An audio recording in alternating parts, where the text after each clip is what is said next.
The Royal Rumble is just a few weeks away and everyone has a ton of questions. Who are gonna be the biggest surprises? Who's gonna be the Iron Woman of the whole thing? Who's gonna come in at the coveted number 30 spot? And of course, who's gonna win the Royal Rumble? Let's speculate. I'm Brandon, this is Wrestlin' Talk, first video of the new year, and we are going to predict every entrant of the 2026 Women's Royal Rumble. And like I said in the intro, I'm not just gonna predict all 30 names and who's gonna win. I'm also gonna do my best to predict the actual stories WWE is gonna tell in the ring. I'll do another video for the men soon, but for now, let's get started. So coming in at number 1, I have Liv Morgan. Everyone is talking online that this might be the year that Liv Morgan finally wins a Royal Rumble. So from a story standpoint, I'm just gonna meet that head on and have Liv Morgan start the whole damn thing. And I'm calling it now, Liv Morgan is going to be the Iron Woman of this year's Royal Rumble. For those of you who don't know, that means she's gonna last the longest amount of time in the match. But coming in at number 2, it's someone who Liv Morgan has had some recent history with, maybe a few matches, and again, someone who you could feasibly see winning, maybe not this year, but definitely down the line. And that is Lyra Valkyria. Not only did Liv and Lyra recently have a match, I think these are two big marquee names that can open the Rumble and kick things off with a bang. Coming in at number 3 is another person who I would like to see last a long while in the match, as well as get a big push sometime this year.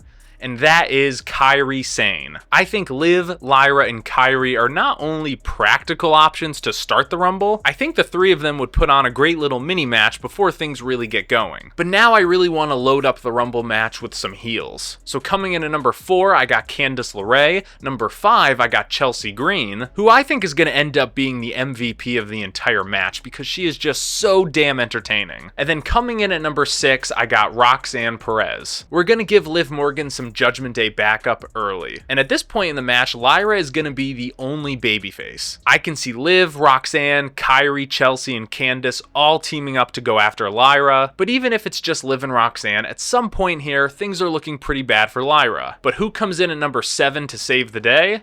Bayley. Bayley rushes to the ring to save Lyra, and then we have a bit of a mini match between them and Judgment Day. Coming in at number 8 is going to be the newest addition to SmackDown, Jordynne Grace, who's probably going to be coming off of a loss to Jade Cargill for the WWE Women's Championship. I feel like that match is going to happen at the January Saturday night's main event a week before the Rumble, so if Jordynne Grace loses there, I think she needs to come into this Rumble and make a big impact.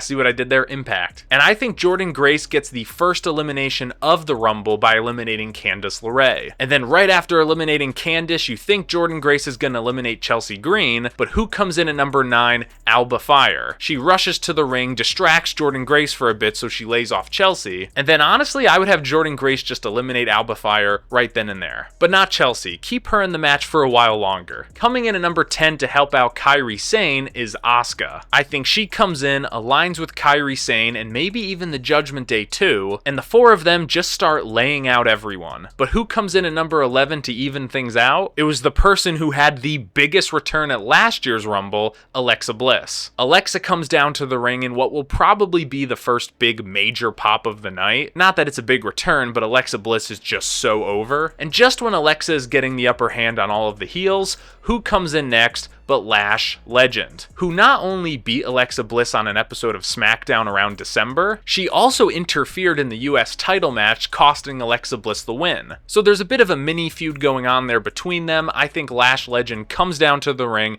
and destroys Alexa Bliss. She probably eliminates someone else too. I don't know who that would be. And then I even think you can have a big epic face-off between Lash Legend and Jordynne Grace. And since both of them are on SmackDown anyway, I feel like that match is destined to happen at some point this year. Around this point in the match, I think the Kabuki Warriors are going to eliminate either Bayley, Lyra, or both. And just when they're standing tall and things are looking good, who comes in at number 13? Io Sky. Io just books it to the ring and immediately takes out Kairi and Asuka, probably even eliminating one of them. And then who comes in at number 14 but the US champion, Julia. At last year's Rumble, Julia and Io had a bit of a face-off, and at this point in time, I think they need to have that face-off again for Julia's sake. Because for whatever reason, Julia is ice cold on the main roster. She is just not getting over, and I feel like a face-off and a bit of a mini-match between her and Io Sky would do her wonders, especially right now. I think Julia comes down to the ring, faces off against Io Sky, and then the two of them just go at it for like a minute. This is a singles match that I definitely think needs to happen at some point soon. It would be killer, and again, it would also really help Julia. Coming in at number 15 is going to be our first surprise of the night, and I use surprise in quotes because it's going to be someone who's already on the WWE roster, and that is Blake Monroe. There are two current NXT superstars who I think will make an appearance in the Women's Rumble. Blake's one of them. And then coming in at number 16 to the aid of Alexa Bliss, Charlotte Flair. Not only do I think it would be cool if Charlotte Flair saves Alexa Bliss from getting eliminated, maybe by Lash Legend, I also think it would be cool if Charlotte is the one to eliminate Blake Monroe. It doesn't need to happen right away either, but at some point in the match, I think Charlotte eliminating Blake could potentially set up a future match between them. And then who comes in at number 17 but Charlotte's biggest rival ever,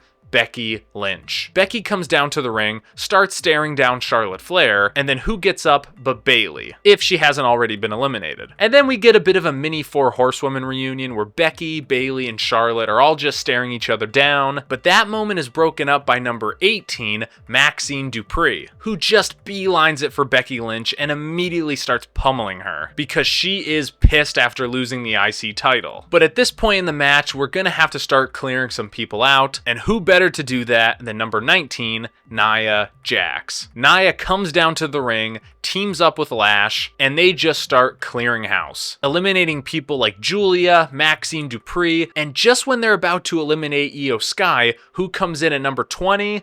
Rhea Ripley. The crowd is going to go nuts to see Rhea Ripley in a Royal Rumble for the first time since winning one in 2023. Rhea makes the save for Io, the two of them just start going crazy, and I think Rhea Ripley eliminates Nia Jax. But not Lash Legend. Coming in at number 21 is arguably the biggest surprise of the night, and that is the return of Paige. Now, is this going to happen? Honestly, if I had to bet money on it, no. I do believe that at some point in 2026, Paige will re-sign with WWE. But honestly, I don't think the chances are that low that she makes an appearance in the Rumble. Especially since, just like Nikki Bella or Alexa Bliss last year, she doesn't need to be in the Rumble that long. And honestly, I feel like this year's Women's Rumble is going to be kind of short on actual surprises. Don't worry, we're going to get to a few surprises later, but most of them are people who you can kind of expect. Paige can be for this year's Rumble what Alexa Bliss was to last year's Rumble, which was a surprise that you kind of thought would happen in the back of your head, but then as we got closer to the actual Rumble itself, we didn't think it was going to happen, and then Alexa Bliss returns and shocks the world with the biggest pop of the night. I think Paige can do that same thing, which is why I also have her coming in at number 21 this year. And if this happens, I think the person that Paige needs to have a stare down with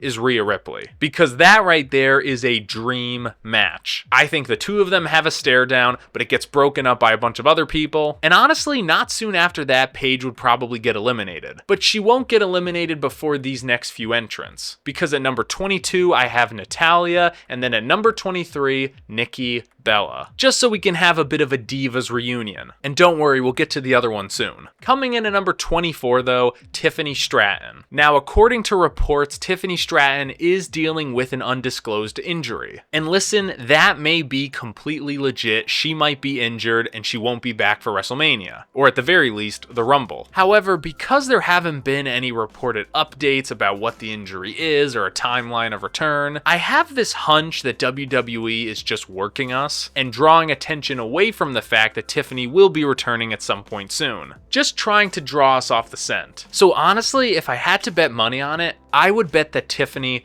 does show up in the Rumble. However, I could be proven wrong. She could be legit injured, but I don't know. For some reason, I think she's gonna be there. And once she enters, coming in at number 25 is the person she had a match with at Evolution this past year, and that is Trish Stratus. According to reports, Trish Stratus was supposed to wrestle more in 2025, but it didn't end up working out. So that tells me that she's probably gonna wrestle more in 2026, and I feel like the Rumble is the perfect place to do that. And hey, I'm not complaining. But coming in at number 26, bringing it back to the Judgment Day story, is Raquel Rodriguez. At this point in the match, I feel like Roxanne would have already been eliminated, so Liv Morgan is just going to be stoked as hell to see one of her teammates. But I think once Raquel's in the ring, they're gonna make it very clear that she's in this for herself. Or at the very least, she's not jumping at the chance to save Liv Morgan. But coming in at lucky number 27 is the return of Bianca Belair. This is a surprise that is 1000% gonna happen, hopefully. I think the EST returns at the Rumble. The crowd is going to go nuts. I think she eliminates a few people, has a big face-off with Lash Legend, which is a match that I definitely think is gonna happen at some point this year. And I even think she has a moment between her, Rhea, and Io. The three women who put on arguably the best match of 2025. They don't even need to wrestle. I just think the three of them kind of nodding at each other would be enough. Coming in at number 28, I have Zelina Vega. And at number 29, I have my second appearance from an NXT superstar, Sol Ruca. And I think Sol Ruca is going to be the Ricochet or Logan Paul of this match, where she is just putting on